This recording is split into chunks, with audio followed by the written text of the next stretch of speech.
Hi guys, Paul the DIY Guy here. You're watching That's PS, and welcome to my nerd crafting vlog. Now, I don't know if you've ever had this where something that you've been doing online follows you offline, but it happens to me far more frequently than it should. Now, a while ago I had put a game on my Steam wish list, and it recently came up for sale, so I figured for $5, why not get Super Meat Boy? So I bought it, I played it, it's awesome, and a little while later I was working on my last nerd craft, which is a Mario Warp Pipe container. You should totally go check it out if you haven't already done so. And I decided for my background noise I would put on Indie Game the movie, which as it turns out a large part of is Super Meat Boy. So rather than fight it when it came to come up with my next craft, I decided I was going to make a Super Meat Boy plushie. And so today I'm going to show you how to make a Super Meat Boy plushie. Check it out.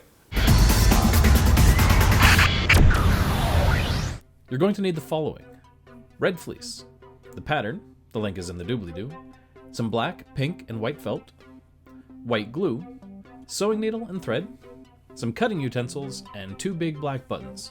First, cut out the pattern, and then use that to cut out all of the pieces. For the mouth, I had a really hard time getting things exact, but all you really need to do is get the pieces close-ish. I also used an X-Acto knife, but if you have a small pair of scissors, you'd probably find them easier to use. The X-Acto knife didn't make as clean a cut as I would have liked. Once your pieces are cut out, we need to put the eyes onto one of the body pieces. Use the black dots as a guide and use an X-Acto knife to poke a couple of holes in the fabric. Next, push the loop in the back of the button through the hole and sew it onto the fabric. Do this for both eyes. With the good sides in, sew the 2 similar pieces of hand together, leaving the arm edge open. Then, flip the arm inside out and attach it to the hole in the skinny side piece. Repeat this process with the second arm. Next, attach the skinny side piece to the face piece. And repeat for the other side. Attach the back piece to the 2 skinny side pieces, which will complete the body tube rectangle thing.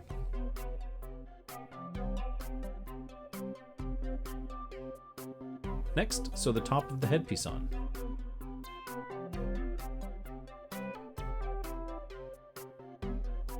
And once that's done, take one of the leg pieces and sew the 2 sides together. Then sew the circle piece onto the bottom of the leg. And this is the part of the video where I should be showing you exactly what I do next. However, unfortunately, I decided it would be a fantastic idea to erase the footage for the next little bit, because I'm brilliant that way.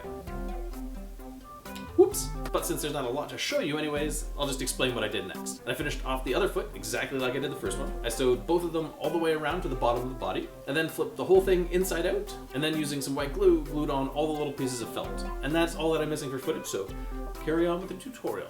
Now it's time to stuff your Meat Boy. Make sure you get stuffing into the arm pieces, as well as both of the leg pieces. Finally, using a ladder stitch, sew the bottom shut.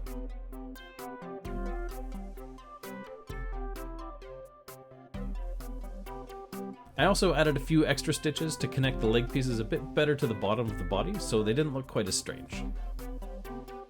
And you're done. Enjoy your new Super Meat Boy plush. And that is all there is to it. If you would like to make your very own Super Meat Boy plushie, put the pattern down in the doobly-doo so you can do so. Now it's time for Viewer Crafts! First up on today's Viewer Crafts is from Jeanette Link, who actually sent me these a long time ago. Unfortunately, I managed to get them lost on my email. I am so sorry about that, Jeanette. She makes some cool knitted nerd crafts, including some dice bags, some Harry Potter scarves, and a very cool Katamari ball. Be sure to check out her Etsy store, which I will link to in the description. Next up is a bunch of crafts from a longtime professional jeweler, Hilton, who has put together some amazing looking Skyrim related pieces, as well as a whole whack of other nerdy crafts. Now, I think my favorite's the unusual gem, although I really like the honeymead bottles a lot too. If you've made your own nerdy crafts and would like to see them shared here on my channel, be sure to send me some pictures to paulthediyguy@gmail.com. And as always, if you like this video, make sure to hit the like button. If you haven't done so already, make sure to hit the subscribe button. Thank you so much for watching. I will see you again next week, and until then, stay crafty, my friends.